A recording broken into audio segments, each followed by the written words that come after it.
Thank you so much for joining us today for our event on understanding and addressing racial disparities in cancer outcomes, care, and treatment. I'm Samantha Artiga, Vice President and Director of the Racial Equity and Health Policy Program at KFF. For those of you who may not be familiar with our organization, KFF is a nonprofit organization focusing on national health issues that serves as a nonpartisan source of facts, analysis, and journalism for policymakers, the media, the health policy community, and the public. All of our analyses are available free of charge through our website at kff.org, and we are not associated with Kaiser Permanente. Today, we at KFF are so pleased to be able to host this discussion focused on racial disparities in cancer with the American Society of Clinical Oncology, or ASCO, which represents nearly 45,000 oncology professionals who care for people living with cancer worldwide. I want to start by thanking the leadership at both KFF and ASCO for supporting this work and making today's event possible. We all know that the pandemic has shown a bright spotlight in racial disparities in health and healthcare. Yet these disparities existed long before the pandemic. And while during surges of COVID, it has risen to one of the leading causes of death in our nation, cancer has consistently ranked as a leading cause of death and provides a valuable focal point for a discussion on racial equity today. This discussion is particularly timely as yesterday President Biden announced a relaunch of the Cancer Moonshot program with goals of reducing the cancer death rate by at least 50% over the next 25 years. And tomorrow's World Cancer Day focuses on closing the care gap globally. Today, we have the opportunity to engage in a discussion with an esteemed group of experts about the status of racial disparities in cancer care and research today, the factors that drive them, and most importantly, potential solutions to address them. We'll start with Latoya Hill, Senior Policy Analyst with the Racial Equity and Health Policy Program here at KFF. She will be presenting findings from a new KFF brief that is just released today and available now on our website. It provides an overview of recent data on cancer incidence and mortality, risk factors, screening, treatment, and outcomes, all by race and ethnicity. She co-authored this brief with Michelle Tong, an MD candidate with the University of California, San Francisco, who is serving as a KFF Health Policy Fellow and who will also be joining us for today's Q&A session. Following Latoya's presentation, we will hear perspectives from several prominent leaders in the field of cancer care, including Dr. Carol Brown, Senior Vice President and Chief Health Equity Officer with the Memorial Sloan Kettering Cancer Center. Dr. Brown is a physician who is dedicated to improving the lives of women with gynecologic cancers through both her provision of clinical care and through her health policy and advocacy activities.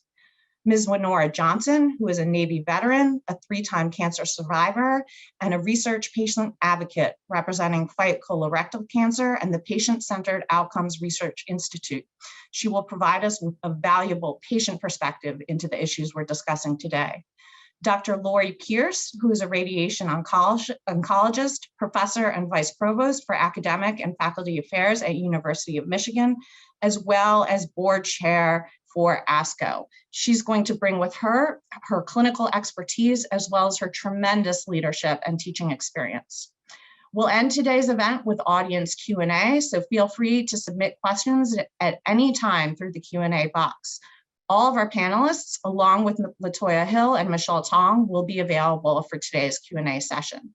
This briefing is being recorded and will be posted online later today, along with the slide deck that you'll be seeing shortly.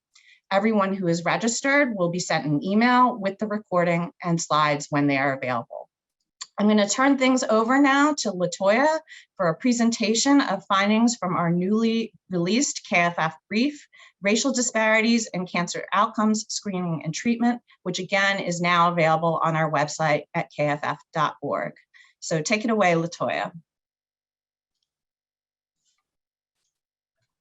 Thank you, Samantha, and it's an honor to be included in today's discussion. Before starting, I want to acknowledge my co-authors, Michelle Tong and Samantha Artiga. Today, I will be sharing the findings from new work that we are releasing as an overview of the status of disparities in cancer outcomes, screening, and treatment as we think about equity related to cancer care and research, and more broadly. Despite the recent rise of COVID-19 to one of the leading causes of death, cancer remains the second leading cause of death in both men and women nationally.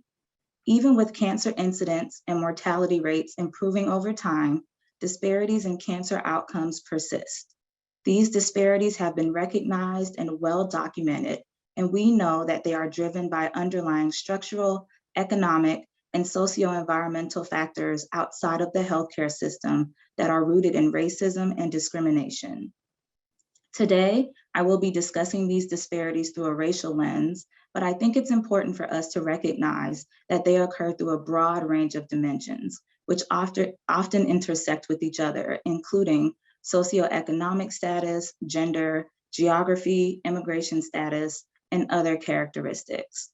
The findings I'm sharing today are based on KFF analysis of national data and a review of published literature, the details of which can be found in a full report on our website.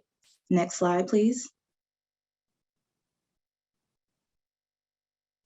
Overall, cancer incidence rates have declined for all racial and ethnic groups between 2013 and 2018, with the largest decreases occurring among American Indian and Alaska Native and Black people.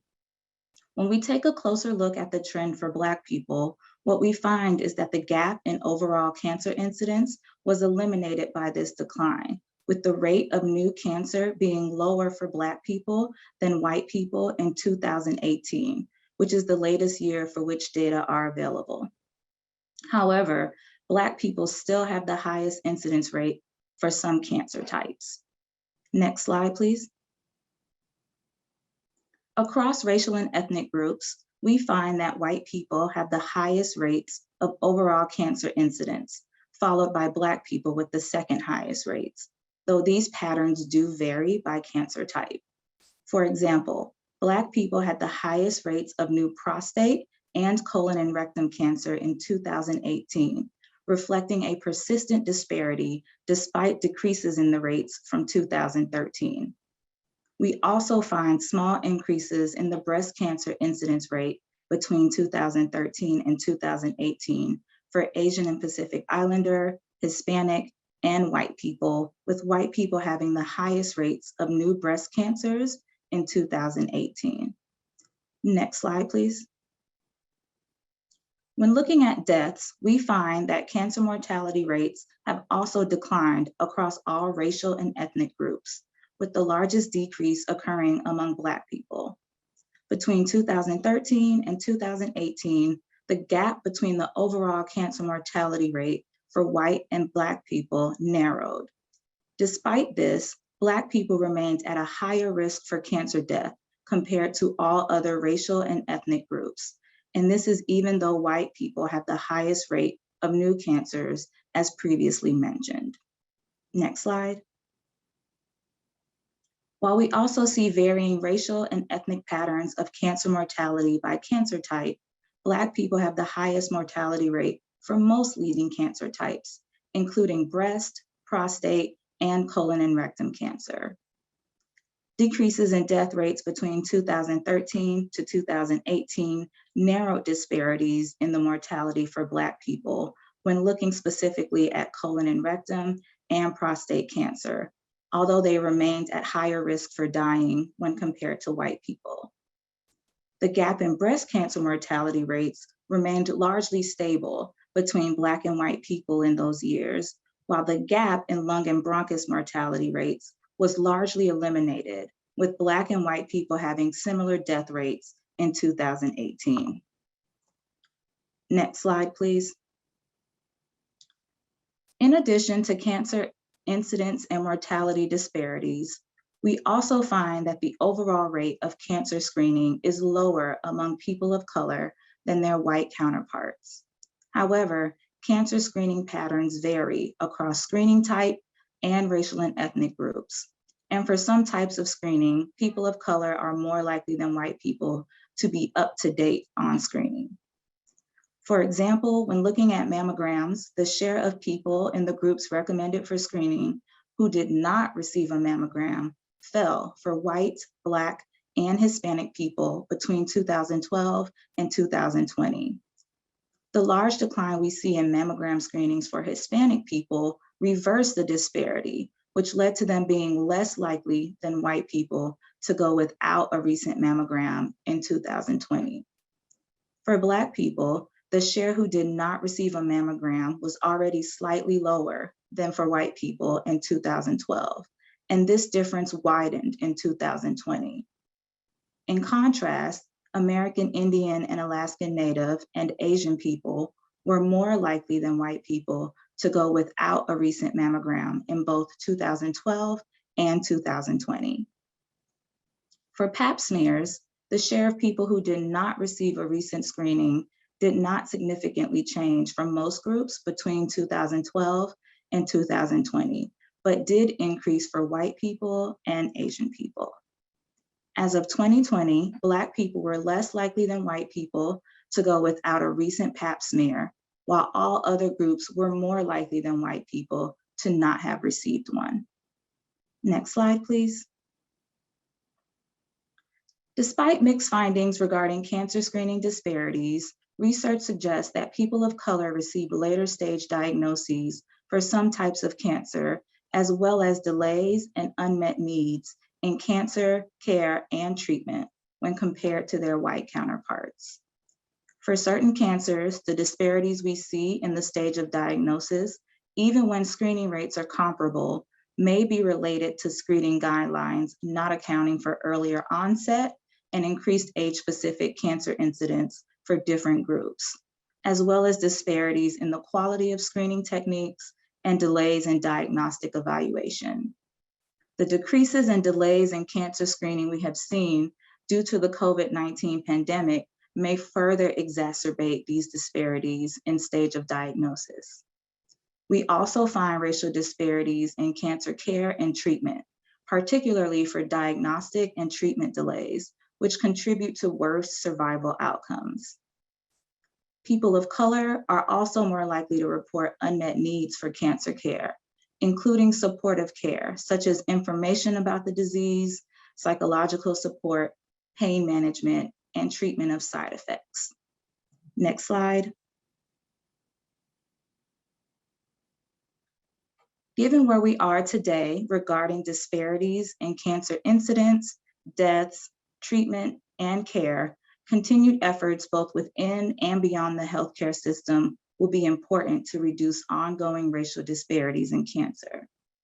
Within the healthcare system, these may include efforts to reduce gaps in health insurance and other barriers as a means to increase access to care, as well as working to address and eliminate discrimination and bias in care and treatment delivery, and also enhancing providers' ability to provide linguistically and culturally appropriate care. Additionally, increasing diversity within the healthcare workforce and ensuring that cancer clinical trials and screening guidelines reflect and represent diverse experiences will be important for addressing disparities and ensuring that all people benefit from continued advancements in cancer care and treatment. Beyond the healthcare system, addressing those broader social and economic factors, including exposures to environmental risks and disparities in behavioral risk, will also be important. And with that, I'm going to close and turn it back to Samantha. Thanks so much, Latoya, for providing that helpful overview of the status of cancer disparities. It's clear that while there have been significant improvements in cancer care and outcomes, this progress is not reaching everyone equally. These disparities are driven by inequities both within and beyond the health system, which, as you noted, are rooted in racism and discrimination. I'm going to turn now to our panelists to hear some of their perspectives on these issues and steps that we can take to start closing these continuing gaps in equity. So to start, as part of the World Cancer Day, Close the Gap theme, one of the suggestions is to listen to the perspectives of people living with cancer and their communities, and to let those lived experiences guide thoughts and actions as a way to question the status quo and help reduce stigma and inequities. Can you speak to the importance of the patient-health provider relationship and how to ensure that patient perspectives are fully integrated into patient care through an equity lens? And with that I'll start us off with Ms. Winora Johnson to bring in the patient voice to lead our discussion. Well, thank you, Samantha. And I'm happy to be here as a representative of the patient's voice. And I just like to say, as a 3-time cancer survivor, it's imperative that patients and healthcare providers have a good relationship, especially when it comes to the communication part. And for me, it's culturally, and as a person of color, I need to learn how to really connect with my doctor. So when my doctor asks me, for example, how am I feeling? How am I really feeling sick? Am I being honest with him? And sometimes we sit there and we say, oh, I'm okay. And the doctor assumes that we're okay. So just learning to be honest with my healthcare team allows them to understand me as a patient and to treat the whole person, me as a patient, rather than being a little bit biased, thinking that, well, she appears to be okay. She says she's okay. And maybe just, having a better dialogue between the patients to open up. Thank you. Dr. Brown, do you have thoughts on this that you want to share? Thank you so much. And I'd just like to thank KFF and ASCO for putting on this very important session today. And I also, as Ms. Johnson member, very honored to be here. I think the issue of the relationship between the provider and the patient when someone has a cancer diagnosis is really critical. And from my perspective, I think we have to acknowledge on the provider's part that there may be inherent well-deserved issues of trust on the part of our patients, depending on their background and where they're coming from, where they live, what has been their prior experience with the healthcare system or with our society in general, that we have to take into account as providers when we are working with them. And establishing trust really, I think, centers on what Ms. Johnson mentioned. My thing as a provider is that you really have to learn to listen and give that patient an opportunity to express without judgment, without rushing, what they're really feeling and thinking. And I think we as providers and the health systems in general, it's very important that we acknowledge that historically in this country, for many of the groups that we're going to talk about that have experienced disparities in cancer outcomes, they have very good reasons to mistrust not just the healthcare system, but society and institutions of society in general. And so acknowledging that and coming into it with an open acknowledgement of that, and that you may represent that to that person sitting across from you. I think some of the best advice is to really let the patient listen and speak, and you really listen to them. It's called active listening. And I think that's what I would say is a really key issue. Dr. Pierce, anything you would add? First of all, I'm honored to be here and to be a part of this panel. So thank you so much. And so much of what I was thinking was articulated so beautifully by Dr. Brown. We have to take the time to listen to the patient. And it may be a case where the physician has a very busy clinic, but we should have a team approach so that there are many members of the team that can work with the patients. And it may be that patients feel closer to other members of the team than the physician. So we need to have the time to listen. And we also need to ask the right questions. As physicians, we've all been taught to take a history. But are we asking the right questions to really understand some of the barriers that patients are experiencing? So we need to modify our questions so that they're appropriate and gather the right information. And we always need to be seeking feedback from patients. Patient-reported outcomes are so important to know how patients are tolerating therapies and to get their feedback to know if things need to be modified. And then finally, I want to add that it's important to partner with the community. even before there's a cancer diagnosis. So again, with Dr. Brown's comment about building trust, it is so important. And I think to lay the groundwork and make communities feel comfortable with providers before there's even a cancer diagnosis makes it that much easier for people to come forward and feel comfortable with their providers. Thanks so much for those thoughts all. As we noted in the data, there have been substantial declines in cancer incidence and mortality in recent years. These have helped to narrow and in some cases reverse disparities. What do you see as some of the biggest contributing factors to these declines and narrowed disparities? Basically, what has been working? And I'll actually have Dr. Pierce start us off with that one. So kind of building on what I said before, connecting with the community and that trust, and also being able to educate the community regarding things that people can do to minimize the risk of getting cancer. We know that about 45% of cancers are preventable.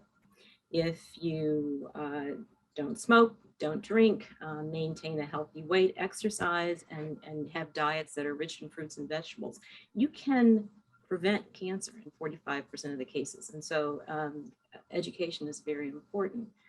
And certainly if you look at some of the recent numbers about the reduction in cancer rates and improvement in survival, a lot of it is due to smoking cessation. And we know that decreases the risk of lung cancer and other cancers that are associated with smoking. That said, there may be other factors in addition to smoking that are important in terms of reducing incidence and survival in patients of color, but certainly smoking is very important. So education is really very important. And also having health insurance. We know having health insurance is one of the most important factors in patients being able to be screened, early detection, and improve survival. And certainly thanks to the Affordable Care Act and Medicaid expansion, people have access to screening. And I think those things, without a doubt, have made a significant difference in outcomes. Dr. Brown, your thoughts on what's worked to help close these gaps and to lead the improvements we've seen? Thanks so much. Well, I do think that screening, access to screening has played a major role. I also think we have to give our local, regional governments and community-based partnerships a lot of credit for this as well, particularly in the issue of breast and cervical cancer and even colorectal cancer. As many of the viewers may or may not be aware, many years ago, there was established something called the Breast and Cervical Cancer Early Detection Program. I believe it came about during President Clinton's administration. And later on, colorectal cancer was added on to that. And this basically provided a way for people to get screening, whether they had insurance or not, for any of those cancers, and also to get treatment for those cancers when they're diagnosed. So I think that has been very important. The other thing I have to say, particularly with regard to outcomes and decreased mortality, let's not take away the result of the incredible, remarkable advances in therapy, particularly with targeted therapies and molecularly based therapies that have come about in the last several years, particularly for things like lung cancer. I think this has had a huge impact. And I think it's points out, as we'll discuss later, why it is so important that people who are subject to these disparities in outcome get access. I do think that, the mortality drop in lung cancer is due not just to increased screening, but also to much better, really life-changing therapies in lung cancer. So participation and access to those therapies is really important. And Ms. Johnson? Well, this is where I'm going to be a little bit biased because I honestly believe the patient advocates have contributed greatly to a lot of this decline. Not bragging, but many of patient advocates aren't just single survivors. They are a community of survivors who go out of their way to advocate, educate, push for policy changes and guidelines and measures for other patients who are reluctant to talk to their healthcare providers. For example, the latest policy change involves insurance companies approving colonoscopies at the age of 45 and not 50. And that is an example of patient advocates or patients' voices being heard. Thank you. As LaToya described in her presentation, cancer disparities are really driven by factors that sit both within and beyond the healthcare system, some of which you've already talked about today. What do you think are some of the most important steps we can be taking now to further reduce disparities in both cancer care and research, thinking again about this broad array of factors? And this time I'll have Dr. Brown lead us off. Thank you so much. I think one of the most important factors, and one of the ones that I think from a policy level that we really, and this involves the close partnership between advocates, as Ms. Johnson was just mentioning, and providers, health systems, because we really need to make sure that everybody has access to the type of screening, treatments, and clinical trials that result in these decreased mortality. And even though, as Dr. Pierce mentioned, with the implementation of the Affordable Care Act and with Medicaid expansion, we have seen these improvements in screening. The unfortunate reality is that not every state has Medicaid expansion.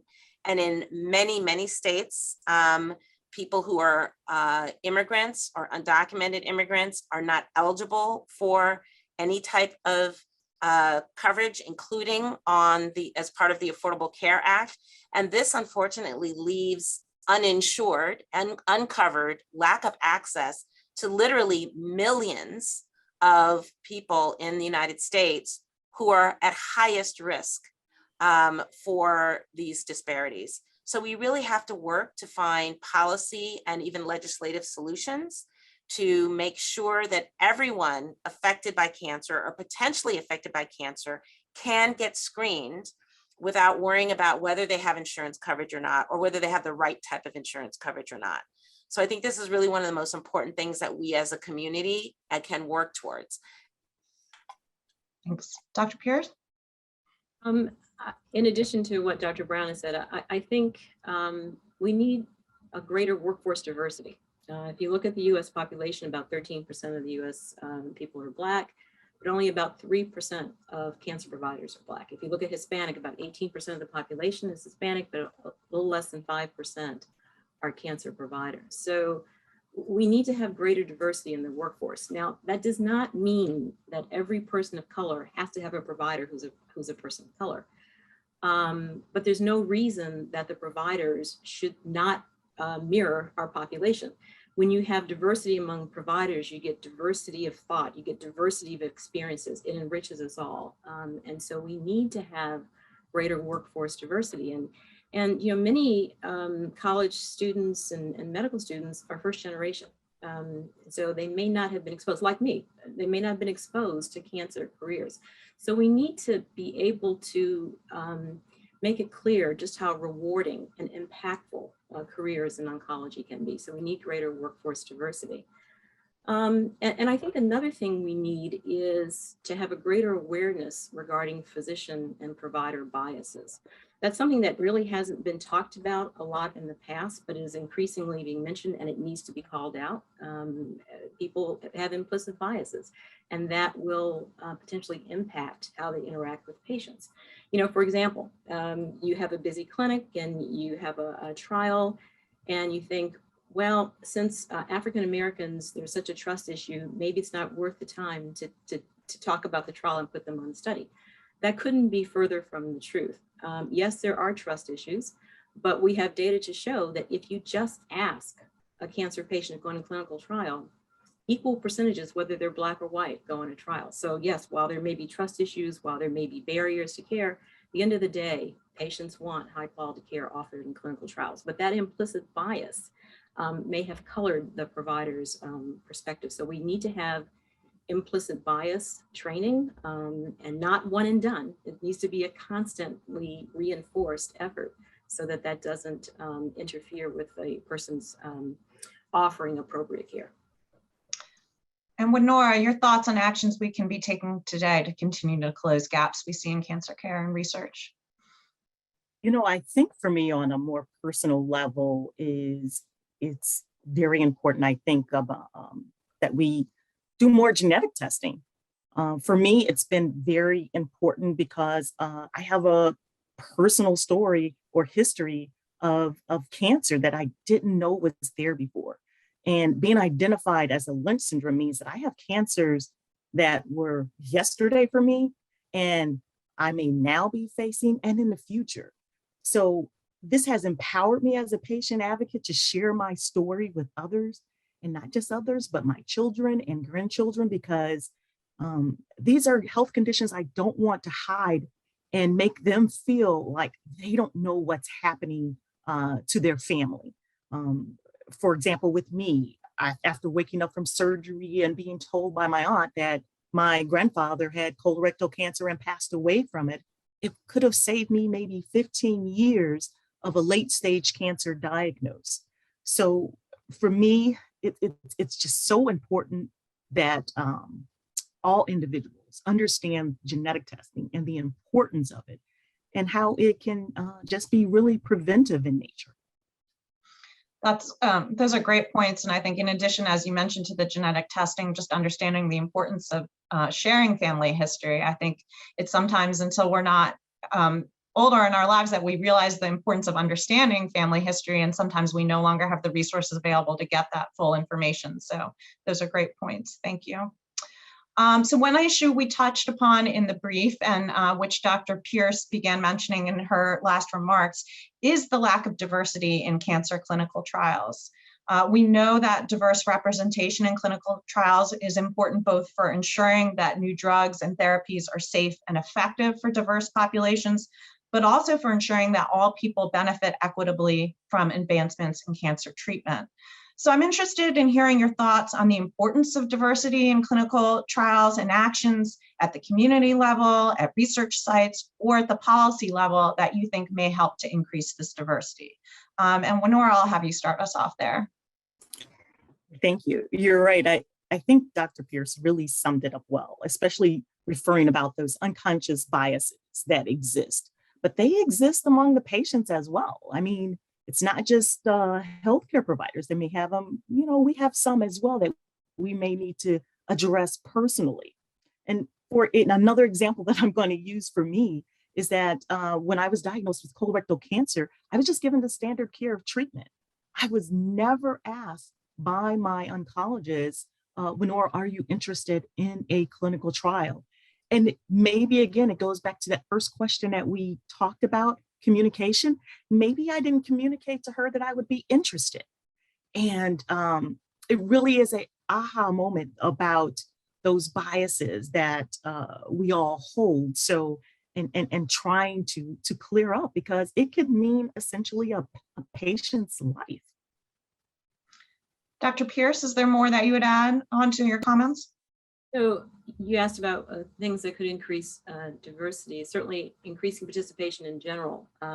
If we can limit the factors that would make patients ineligible for clinical trials. So if we increase the eligibility criteria for trials has historically been very restrictive. And I think the default should be that every patient can go in a trial unless there's a specific reason that the treatment being tested would not be appropriate for that individual. So we need to kind of flip the switch a bit, and certainly ASCO and Friends of Cancer Research with the FDA and NCI are working on that to try to increase eligibility for our clinical trials, because you want to be able to offer patients trials, you want to have as many trials that are open to them, and you want them to then be eligible for these trials. And another piece you asked about policy level. I think that is so important. It's so important for us to look at policies that may disadvantage one group relative to another. And a great example is the Clinical Treatment Act. And your audience may not know what that is. And this is something that the law was passed in 2020, at the end of 2020, has now gone into effect in 2022. Basically, what this was that private insurers, Medicare, needed to cover and covered routine care costs for patients going in clinical trials. Things like seeing your doctor, getting x-ray studies, getting routine blood studies, those kinds of things were covered. Medicaid was the only major carrier that did not cover routine care costs. But ironically, they would cover these costs if a patient was not on a clinical trial. So it was a disincentive for patients to go on clinical trials if they had Medicaid.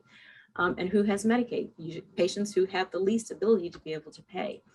And so with active advocacy by ASCO and many others, the law has now been passed, and ASCO is now working with CMS and the states for implementation. But it just shows that we always have to be looking at policies that probably have been in effect for many, many years, and look for those that disadvantage one group for another, and then advocate for change. I think that's very important. Thanks. Dr. Brown? Thanks so much. Yes, I absolutely agree with what both Ms. Johnson and Dr. Pierce mentioned, and I would expand upon. So you heard Ms. Johnson say that she kind of said, well, I didn't bring up clinical trials. Well, the approach we've taken here at Sloan Kettering, and we also have a partnership to do the same thing within the New York City Health and Hospital System, is just what Dr. Pierce said. By default, we upfront offer patients clinical trials.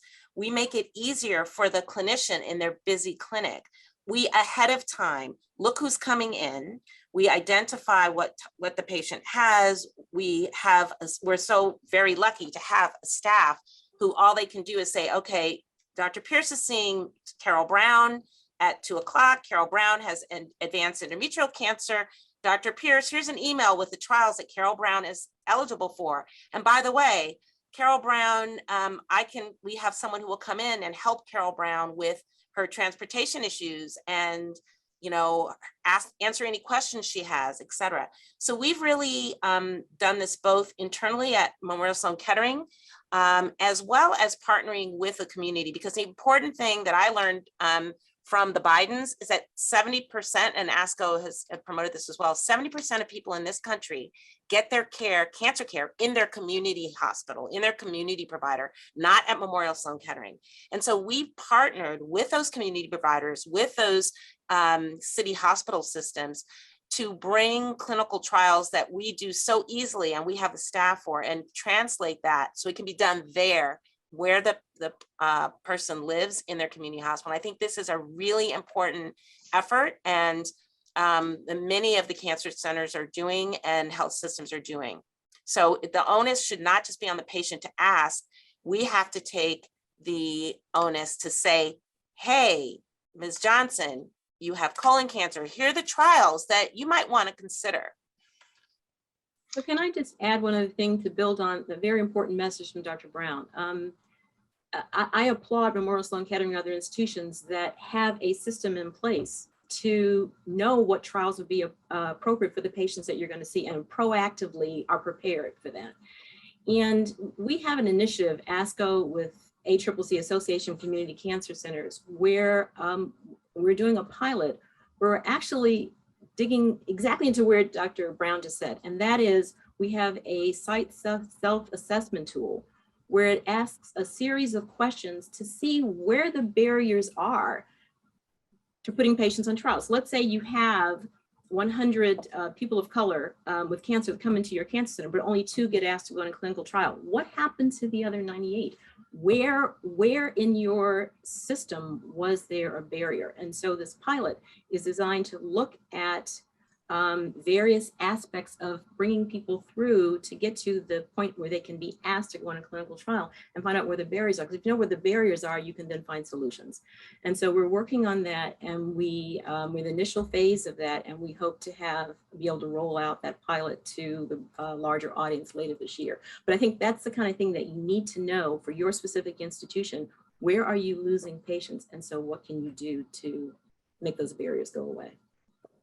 And could I add behind that, I want to thank Dr. Brown and Dr. Pierce, both of you, for taking that strong initiative and making us as a patient feel inclusive. I mean, that really makes me feel good. And I have to say, I sincerely love my oncologist. She has been treating me for 10 years on a regular 6-month surveillance because of my Lynch syndrome status. So it's just so imperative, and it's so heartwarming to hear that doctors, oncologists, all these specialties are really working hard to help the patient not just have a quantity of life, but a really good quality life. Thanks all for that great discussion. I'm going to turn to audience questions in a minute. So again, if you have not already, you can submit questions through the Q&A panel. I want to end with one final question from me, which is similar to the discussion we've just had around clinical trials. We also know that cancer screening guidelines have been developed in ways that do not always represent diverse experiences. And there is some examination as to whether current guidelines may perpetuate disparities by not accounting for differences in age onset, severity, and risk of certain cancers across groups. So I do want to hear your perspectives on this issue and whether you think there are new approaches to cancer screening guidelines that could help address some of these issues. And I actually want to bring Michelle in to lead us off on that conversation.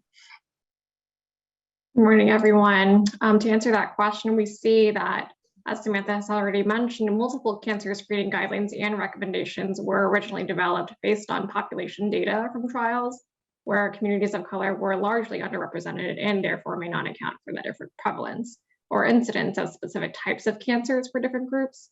We see this come into play, for example, for prostate and breast cancer disparities, in particular for our Black patients, for whom we see a lower age of onset and high mortality.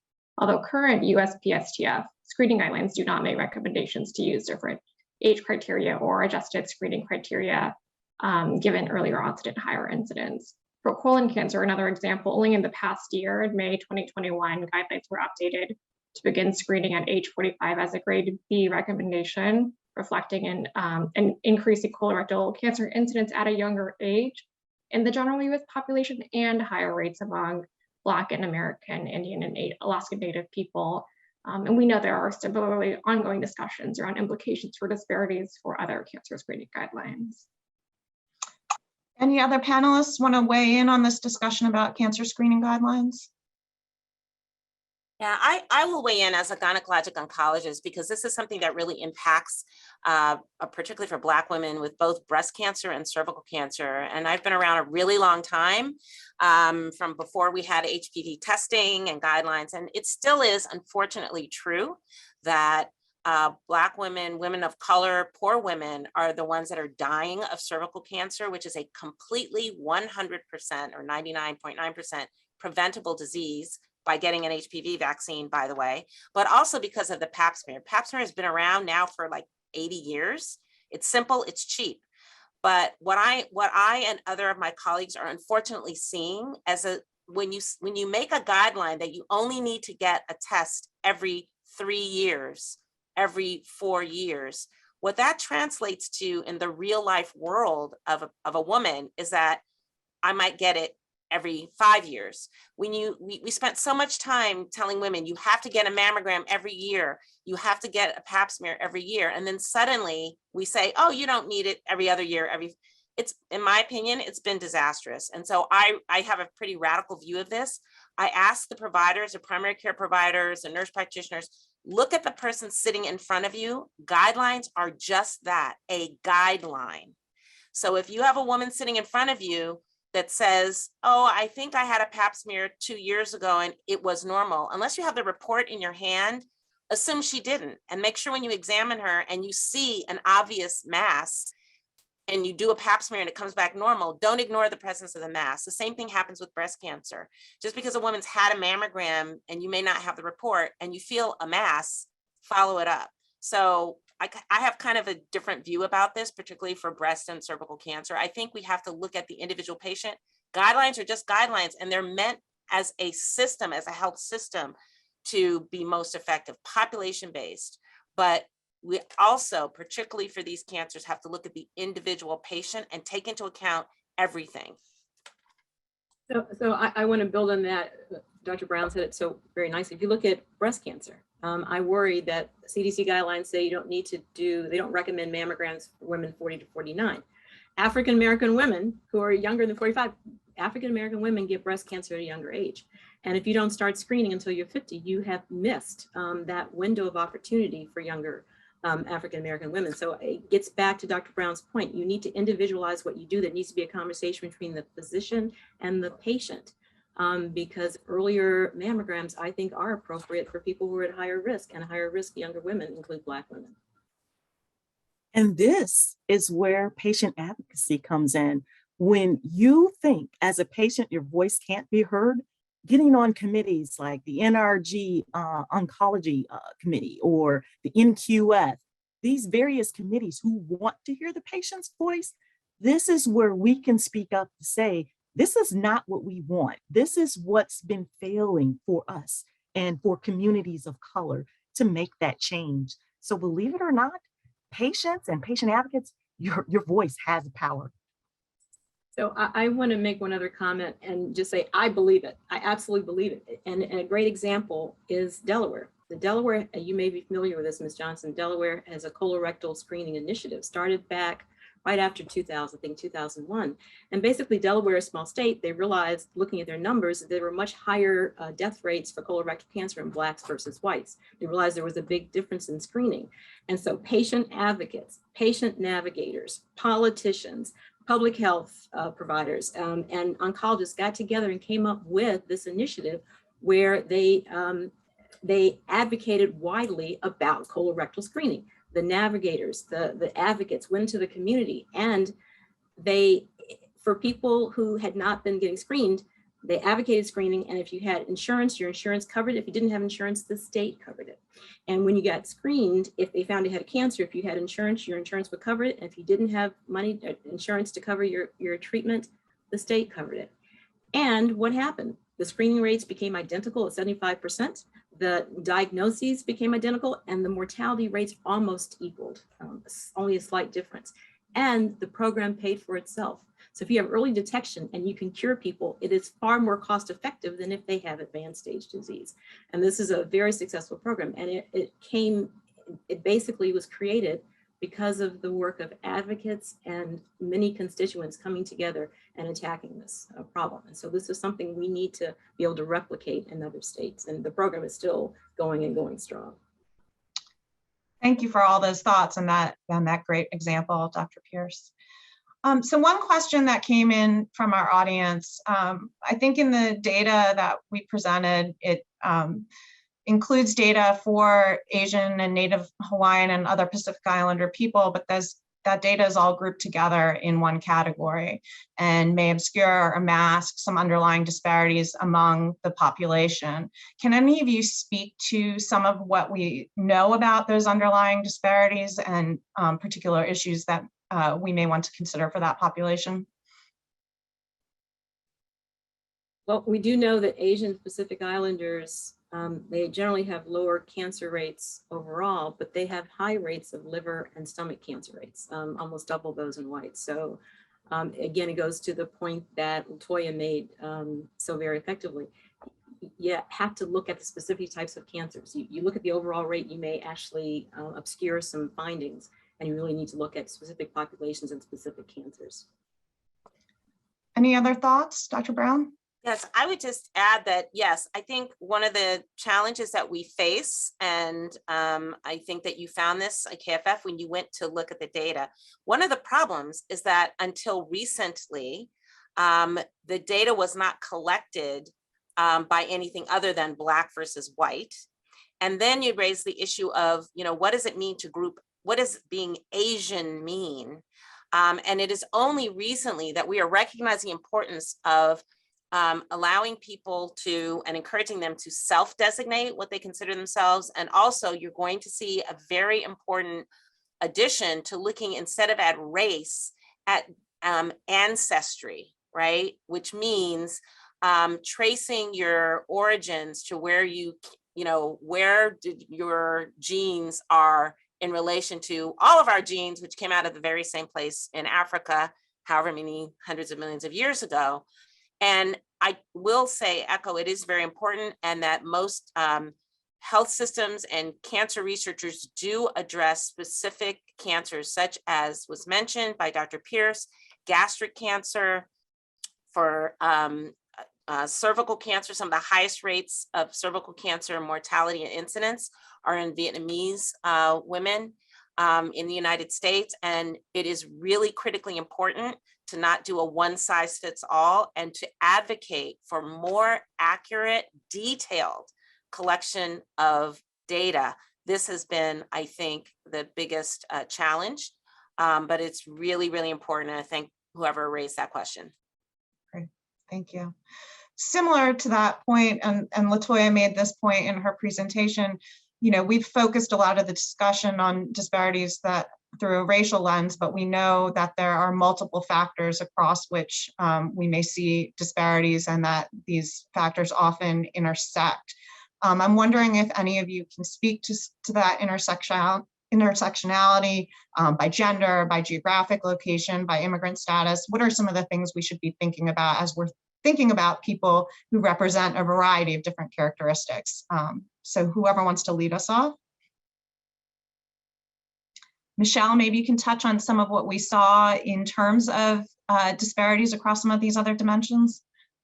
I'm happy to start. I think, as what was already mentioned, a lot of demographic data around foreign-born status actually shows different incidences in breast cancer rates, for example. When we look at some of the early data for African-American women, especially looking at genetic ancestry, and then similarly for Chinese-American women, for example, having higher incidence of breast cancer for those who were born in the US as opposed to those who were foreign-born. And similarly, that's very similar for Hispanic women that we see for foreign-born compared to US-born Hispanic women, and that gets masked in the data we currently collect. I also think, again, it's kind of getting on my soapbox, but I think the one of the biggest factors that transcends all of this is actually, you know, one of the most important social determinants of health, which is socioeconomic status, or as my mentor, Dr. Harold Freeman would say, poverty, which is very, you know, historically in this country, and you're seeing it now to this day. It's not history, it's ongoing. Race, ethnicity, immigration status, all of these things that we are talking about, the way that they are most impactful on health is actually because many of these groups are most likely to be poor, or most likely to not just not have insurance, but to have the right type of insurance that allows them to get the right type of care. So I think when we're talking about the contributing factors, socioeconomic status, poverty, some of the other social determinants of health, food insecurity, where you live, as you know, there's been recently a lot of information about what's called the Black Belt for cancer incidence in the South, where residents are basically living exposed to high levels of air pollution and toxic chemicals. And you see this in the cancer incidence. So these are really important things to look at as well. And that goes along with the living wage, right? Having a livable wage that maybe even allows you to pay for a more decent insurance. And nothing more than COVID has brought that out, where even those who thought they were healthy wound up in the hospital or emergency room with either maybe having long-term COVID and expenses that follow it. So it's just such a dynamic question, and on how we can even solve it. It involves so many dynamics that all I can say, it needs to be addressed immediately.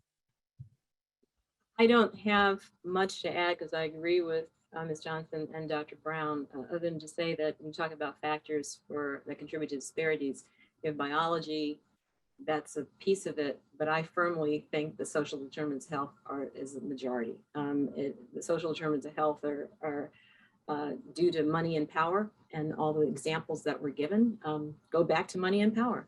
And I think it underscores the importance of, while the health community is so important, this is an issue that is going to involve constituents from many perspectives, some of which are not not people in medicine. So it's all hands on deck kind of thing to be able to address this. Great. There are a couple questions that have come in about some of the discussion that was raised around diversity within the healthcare workforce and among cancer providers, as well as around medical education and training. So I'm interested in hearing some thoughts on what do you see as some of the actions that can be taken in those areas to really increase diversity, what can be done in training and education to address some of the issues we see related to bias and discrimination within healthcare. So I'll open it up to whoever wants to lead this off. So I'll be happy to start off. I think, again, having a greater exposure to careers in cancer, oncology careers is very important. ASCO has a program, a summer internship program, where medical schools have the opportunity to apply. And if they're accepted, their minority students will receive a stipend to participate in a 4-week very intense training, if you will, about careers in oncology. So it's between the first and second year of medical school. And ASCO will provide didactic training remotely so that these students get a sense of some of the careers, and they will shadow the oncologists at their institution so that they can have some real actually see oncologists in action in clinic. But it's one of I think many efforts that are needed to increase the awareness to students of careers in oncology. And I think that's what you have to do. There's no effort too small. I think we all need to figure out ways on how we can increase awareness of careers in oncology. Other thoughts on diversity of the workforce, medical teaching and training?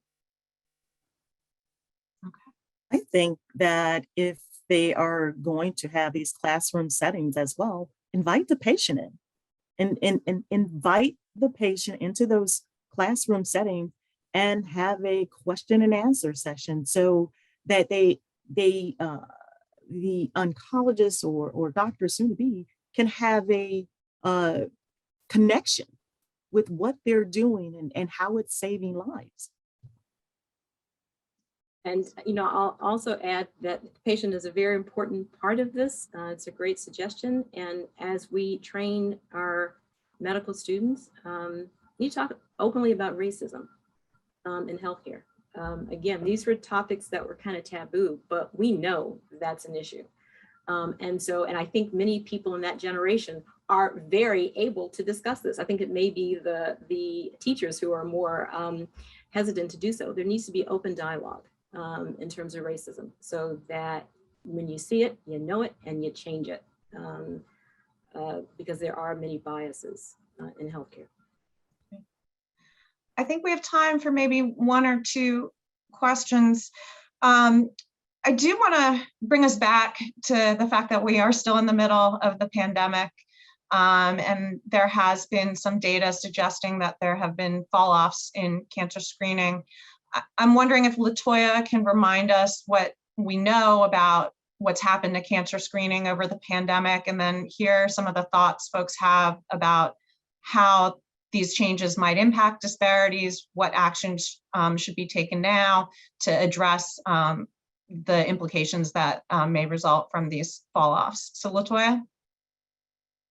Yeah, so we are seeing data to show that there have been decreases and delays in cancer treatment and cancer screening as a result of the pandemic.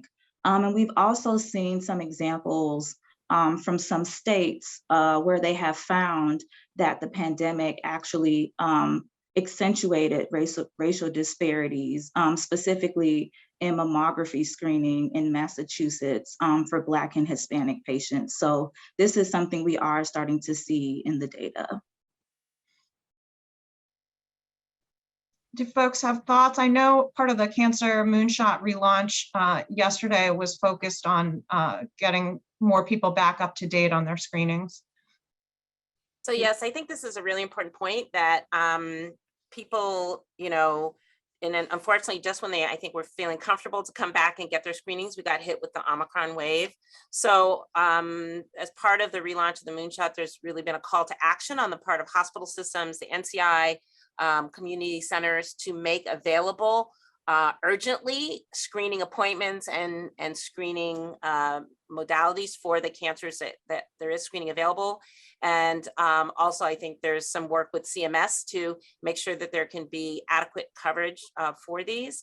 But I think the other thing is sending a message out to people that it is safe to get screened and to come in to get screened, because we definitely are seeing an increased incidence. And we actually have a partnership where we partner with a local community on Long Island to actually provide COVID vaccination for patients during the pandemic at Sloan Kettering. And we're now reaching out to those specific patients that we vaccinated and saying, hey, are you up to date with all of these screenings? If not, we've arranged for them to come to the same place where they got the vaccine and get those screenings. So I think there are a lot of people around the country that are doing this, and hopefully with the moonshot, we'll be able to do this even more. So I think Dr. Brown, that's, oh, go ahead. No, I'm sorry, Samantha. I was just going to say, Dr. Brown hit on a very good point. It's so important. As a Lynch syndrome survivor and a patient who is on constant surveillance, one missed appointment becomes a snowball effect. And it then becomes an anxiety about screens that are screened late. So this is vital, and it's important, not just for me, just because, you know, I've had multiple cancers, but for those who are yet to be diagnosed, who are going to be diagnosed. It's an issue. And glad to see that some places are really taking this into account. Well, we have hit the hour and the end of our discussion. We still had lots more questions come in, so I'm sorry that we didn't get through them all. Hopefully you can access the brief for more information. I want to thank everyone for tuning in to today's event. I want to again thank KFF and ASCO for hosting the event, and our panelists, most of all, for taking the time out of their busy schedules to share their time and expertise. As a reminder, a recording for the event will be posted to our website at kff.org, where again, you can also access the brief released today. Thanks so much for your time.